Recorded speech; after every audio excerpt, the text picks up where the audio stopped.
अर्थ खात्याचा विरोध डावलून मुख्यमंत्री लाडकी बहीण योजनेला मंजुरी। सूत्रांची माहिती, निवडणूक संपल्यावर योजना बंद होईल। राऊतांची टीका, तर योजना बंद न होण्यासाठी बहिणींनीच दखल घ्यावी। नितेश राणेंचा पलटवार। विधानसभा निवडणुकीसाठी महायुतीची खलबत। शिंदे फडणवीस आज दिल्लीमध्ये अमित शहांची भेट घेण्याची शक्यता। अजितदादाही दिल्लीमध्ये जाणार असल्याची चर्चा।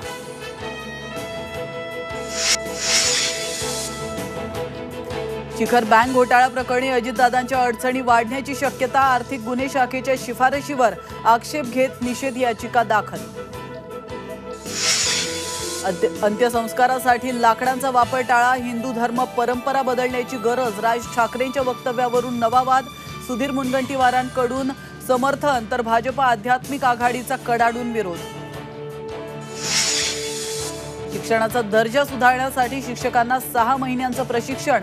दर्जा न सुधारल्यास आधी 50% पगार कपात, नंतर सेवेतून कमी करणार। शालेय शिक्षण मंत्री दीपक केसरकर यांची G24 तासच्या शिक्षण परिषद कार्यक्रमात माहिती। पूजा खेडकरच्या रेशन कार्ड, आधार कार्डचा पत्ता वेगवेगळा। YCM मधील डॉक्टरांना दिलेल्या क्लीन चिटवर प्रश्नचिन्ह।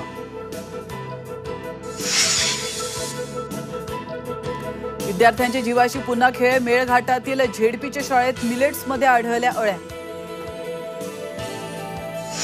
आषाढी वारीत पंढरपूर विठुरायाच्या खजिन्यामध्ये यंदा तब्बल 8,34,00,000 रुपयांचं दान। गेल्या वर्षीपेक्षा यंदा 2 कोटींची वाढ, तर सुमारे 11 लाख भाविकांनी घेतलं दर्शन।